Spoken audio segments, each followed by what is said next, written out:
सभी छात्रों को नमस्कार। आप सभी अपने घर पर अपने परिवार के साथ स्वस्थ एवं आनंदित होंगे। आज हम थर्ड टर्म स्टार्ट करने जा रहे हैं हिंदी व्याकरण की नव्या पुस्तक से। आज हम पाठ 8 पढ़ेंगे जिसका शीर्षक है विशेषण। विशेषण जैसा कि नाम से ज्ञात हो रहा है कि सोहन के पास एक बगीचा है, उसके बारे में वह अपने मित्रों को कुछ बता रहा है। विशेषण यानी संज्ञा और सर्वनाम शब्दों की जो विशेषता बताई जाती है उसे हम विशेषण कहते हैं। यानी किसी चीज़ की विशेषता बताना ही एक छोटे रूप में कह सकते हैं विशेषण कहलाता है। चलिए अब पाठ को हम पढ़ते हैं। मेरा बगीचा बहुत सुंदर है, उसमें आमों के 50 पेड़ हैं। पेड़ों पर रसीले आम लगते हैं। पेड़ों पर कोयल मीठी बोली में गाती है। कच्चे आमों का रंग हरा होता है और पकने पर वे पीले हो जाते हैं। आप जानते हैं जो हरी चीज़ होती है, जैसे मोस्टली हम कहते हैं कच्चा आम होता है, चाहे कच्चा केला ले लो, चाहे कच्चा अमरूद ले लो, उनके कलर कैसे होते हैं? हरे होते हैं। और पकने पर उनके कलर कैसे हो जाते हैं? पीले हो जाते हैं। जैसे पीला आम हो जाता है, पीला पपीता हो जाता है और पीला अमरूद भी हो जाता है। इस तरह से इनका रंग भी परिवर्तित हो जाता है। और पीले होने पर यानी पकने पर इनमें कैसा मिठास पैदा हो जाती है फलों में। और कच्चे होने पर यानी जो हरे होते हैं उसमें थोड़ा सा खट्टापन रहता है। आम बेचकर मैं बहुत रुपए कमाता हूँ। इन वाक्यों में रंगीन शब्दों पर ध्यान दें। ये रंगीन शब्द देख रहे हैं, बहुत, पकने, पीले, कच्चे, रसीले, मीठे, हरा, बड़ा, 50। ये सब क्या दिख रहे हैं आपको? एक तरह से इनकी विशेषता के बारे में बता रहे हैं। ये शब्द संज्ञा या सर्वनाम शब्दों के बारे में यह बता रहे हैं कि वे कैसे हैं और कितने हैं। ठीक है, अब आते हैं बगीचा कैसा है। बगीचा कैसा है? छोटा है, बड़ा है? तो इसमें बताया कि बड़ा है, यानी उसके आकार के बारे में बताया गया है। पेड़ कितने हैं? 50 पेड़ों को गिन करके बताया गया है। इसमें कितने पेड़ हैं? 50 है। आम कैसे लगते हैं? आम के बारे में बताया कैसे लगते हैं। कच्चे हैं, पके हैं, हरे हैं, पीले हैं, रसीले हैं, जो भी है सारी चीज़ के बारे में बताया गया है कि आम किस तरह के हैं। रुपए कितने हैं? रुपए कम हैं, बहुत हैं, ज़्यादा। इस तरह से रुपयों के बारे में भी बताया था कि रुपए, यहाँ बताया रुपए में से आम बेचकर मैं बहुत रुपए कमाता हूँ, यानी बहुत सारे, बहुत हैं। कोयल की बोली कैसी है? कोयल की कैसी बोली होती है? मीठी होती है, कड़वी होती है, कानों को अच्छे लगने वाली होती है या गंदी लगती है, वो सभी बताया है कि कोयल की बोली मीठी होती है। ये सभी शब्द संज्ञा या सर्वनाम शब्दों की विशेषता यानी कोई भी विशेष बात बता रहे हैं, ऐसे शब्दों को हम विशेषण कहते हैं। आगे होगा समझ में। अब हम विशेषण को परिभाषा में व्यक्त करते हैं। जो शब्द संज्ञा या सर्वनाम की विशेषता बताते हैं विशेषण कहलाते हैं। क्या कहलाते हैं? विशेषण कहलाते हैं। अब हम देखते हैं विशेषण और एक विशेष शब्द आया। विशेष क्या है? अब विशेष के बारे में पढ़ेंगे। विशेषण जिन शब्दों की विशेषता बताते हैं उन्हें विशेष्य कहते हैं। जैसे गरम चाय, हम वाक्य लिख लेते हैं गरम चाय, तो चाय कैसी है? गरम है। तो गरम तो हो गया इसका विशेषण। और किसके बारे में बताया है? चाय के बारे में, कि चाय ठंडी है कि गर्म है। तो इसलिए जिस चीज़ के बारे में बताया जाता है उसे विशेष्य कहते हैं। तो कैसे? चाय इसमें क्या हो गया? विशेष्य। ठीक वैसे ये मूर्ख, गधा कैसा है? मूर्ख है। तो उसकी जो गधे की विशेषता क्या बताई हमने? मूर्ख। तो ये हो गया इसका विशेषण। और विशेष रहा गधा, क्योंकि गधे के बारे में बताया जा रहा है। फिर दूसरा उदाहरण है हरा तोता। तोता कैसा है? हरा है, यानी हरे तोते की विशेषता बताई जा रही है कि वो हरा है। इसलिए जो जिसकी विशेषता बताई जाती है उसे विशेषण कहते हैं, और जिसके बारे में बात कही जा रही है उसे विशेष्य कहते हैं। यानी तोते के बारे में कहा जा रहा है कि वो तोता हरा है, इसलिए तोता विशेष्य हुआ और उसका जो रंग है हरा रंग उसका विशेषण हुआ। दूसरा है बुद्धिमान लड़का। लड़का कैसा है? बुद्धिमान। तो लड़का विशेष्य है क्योंकि इस लड़के के बारे में बताया जा रहा है, और क्या बताया जा रहा है? ये बुद्धिमान है, इसलिए विशेषण है। चलिए अब देखते हैं विशेषण के भेद। विशेषण कितने प्रकार के होते हैं?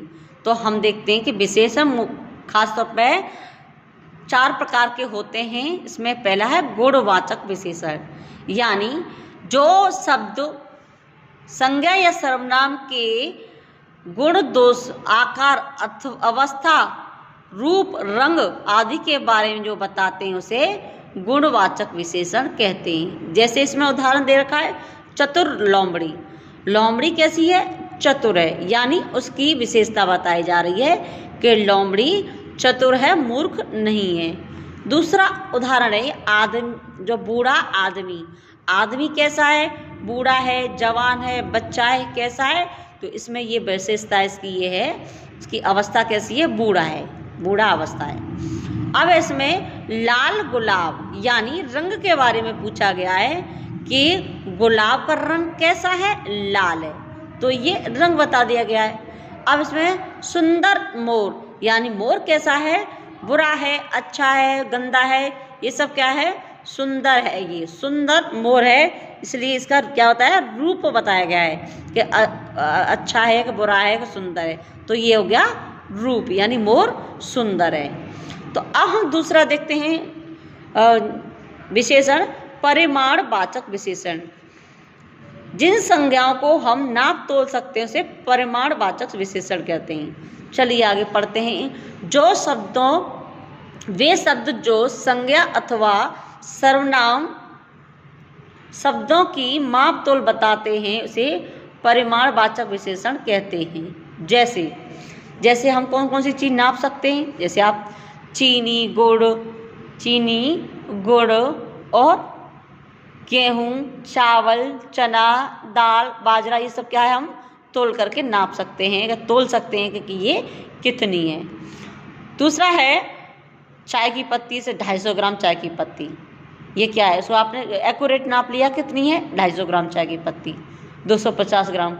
और कुछ चीज़ें हम उसे नाप नहीं सकते लेकिन उसे माप सकते हैं, यानी 1 लीटर होता है, उसके अंदर डाल करके उनकी क्वांटिटी के बारे में जान सकते हैं कि ये कितने किलोग्राम है या कितनी लीटर है। और जिनको हम नापते हैं उनको हम लीटर से बताते हैं।